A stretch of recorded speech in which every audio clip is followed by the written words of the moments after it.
Hi, and thank you for joining me on another episode of the Tech Exec Podcast, where I'll help you create teams worth leading because, as I always say, life's too short to lead mediocre teams. I'm your host, Aviv Ben-Yosef, advisor, consultant, and coach Tech Execs, and today we're continuing on our series, which is about the 8 different traits I have my clients self-assess whenever we start working together to see where we need to focus on. We've covered 3 so far, and today we're moving on to number 4, autonomy. The key question here is, how good are you when it comes to having your people do things without you having to be right there involved with your hands all in the dough, as they say? My thinking in general is that as we grow as leaders, we tend to have a problem every time there's a growth phase in the company where we still try to do things the old way until we switch a version internally. We have an upgrade happen and we realize that we can no longer keep doing things the old way. And that's usually where you see spikes of micromanagement between the time the company has grown to when we make that switch. So whatever your ranking would be for autonomy, for delegation in your team right now, it might change with time. It's not something that's very simple and linear when it comes to your growth as a leader. So you always need to be mindful of it. And it helps when you have other people helping you assess how you're progressing. Now, why is autonomy so critical that I put it here as one of the traits that we're talking about? Autonomy, delegation, what they mean is that you are able to build a team that becomes more and more effective without having you be the bottleneck. Organizations that are built around a foundation of micromanagement might be successful in the short term, but very quickly they end up seeing that they are at a dead end.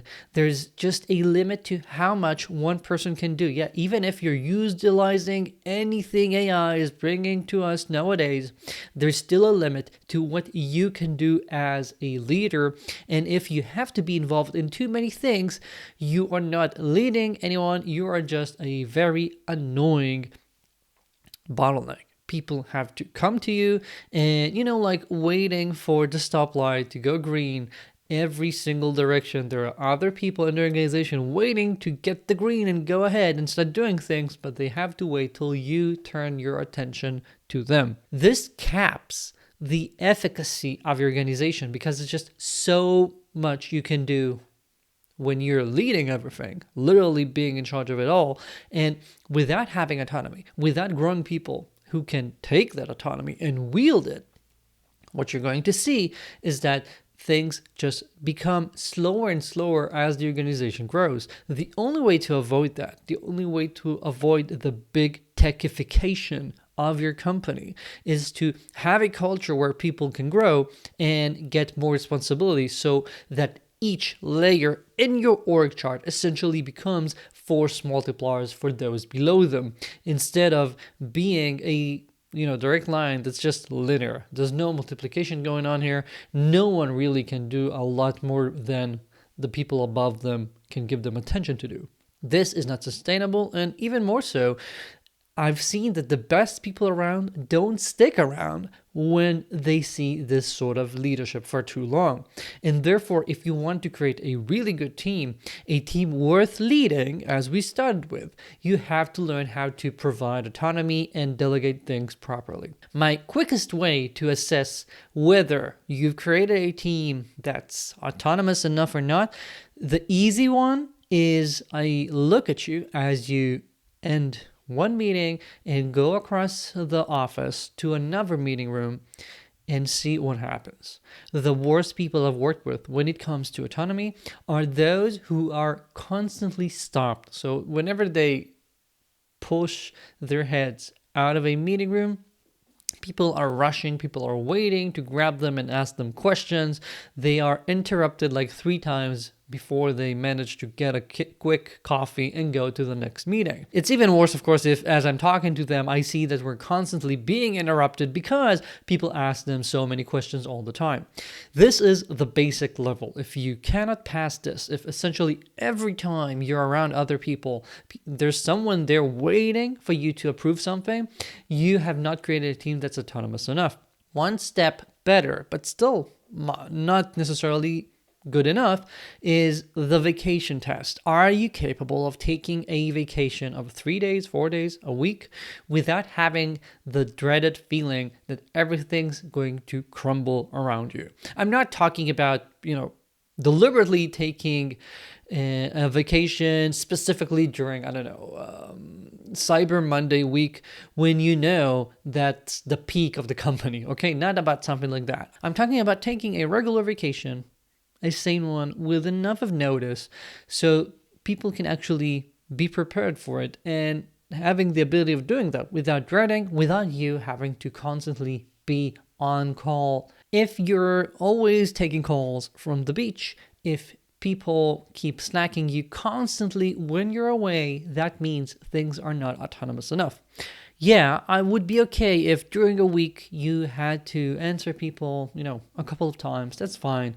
But I don't want you to be in such a sort of codependency where it is virtually impossible for you to be disconnected from the business, either because you've grown a team that's so non-autonomous that they have to ask you anything. They don't even know how to do things by themselves, or because you demand that sort of control. You have to know what's going on in every single moment. That's not healthy. That's not how we create really good teams. So how do you do that? How do you improve? If right now you're ranking yourself, you're thinking about these couple of tests and you realize, oh my God, I'm not there.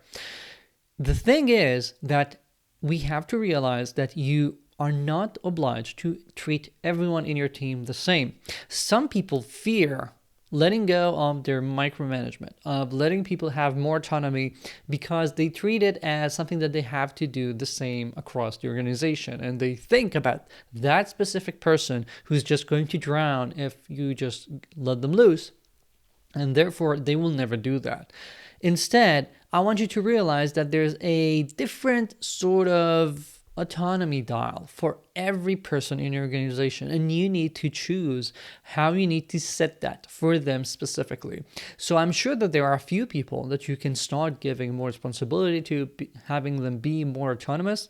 As you do that, deliberately thinking about how you're toggling that dial, giving them some more freedom, being explicit about telling them that you're giving them more freedom, and having this as an experiment, always knowing, always remembering that you're working on improving this and deciding who is going to get some more leeway, who is going to be more autonomous, and who is not ready. And if they're not ready, let's talk about that. If there's someone who you feel actually needs to be in the micromanagement end of the dial because they're just not capable, or they're working on something that's just so urgent and critical and haven't proven that they are able of doing it by themselves, that you have to be there, say that. I tell my clients, if you're putting on the micromanager hat because you feel like this is the right thing to do for this specific project that's so critical for raising funds, for closing that huge client, whatever, say that. Say, hey, I'm putting on my micromanager hat. I know that. I know that's probably going to annoy you, but here's why, and it's for this reasons, for this amount of time, or until we get blah, let's get there.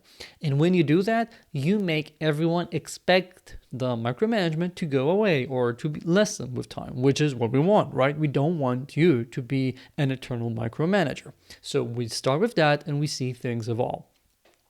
If you have in mind your org structure and you know where the dial is for each person and you have in mind how you want to improve that, you will, with time, build a team that's a lot more autonomous.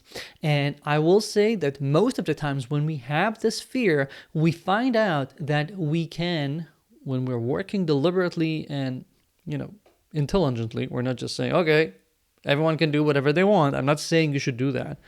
If you give people the right autonomy, you usually are surprised for the better. You see positive results. You see people stepping up. That's what good people do. And I'm assuming you hired good people, right? It's you who put them there.